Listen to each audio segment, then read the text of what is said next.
बिस्मिल्लाहिर्रहमानिर्रहीम।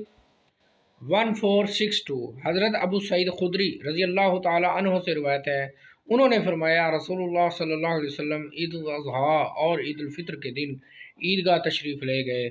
जब नमाज से फ़ारिग हुए तो लोगों को वाज़ और नसीहत की, उन्हें सदका करने का हुक्म दिया। फरमाया लोगों सदका किया करो। फिर औरतों के पास गए और फरमाया ए औरतों की जमात, सदका करो, मैंने तुम्हें बाकसरत जहन्नुम में देखा। उन्होंने अर्ज़ किया अल्लाह के रसूल ऐसा क्यों? आपने फरमाया तुम लान तान बहुत किया करती हो और अपने शोरों की नाफरमानी करती हो।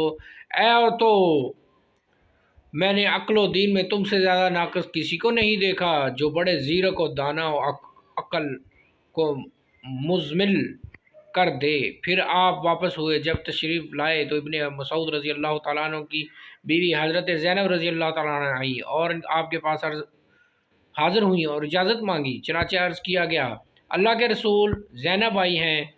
आपने दरियाफ़्त किया कौन सी?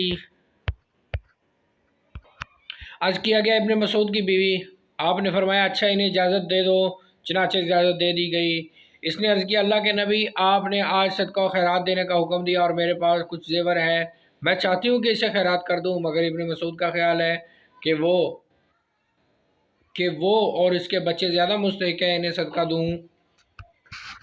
तब नबी सल्लल्लाहु अलैहि वसल्लम ने फरमाया इब्ने मसूद ने सही कहा है, तुम्हारे खावंद और तुम्हारे बच्चे इसके ज़्यादा हकदार हैं कि तुम इनको सदका दो।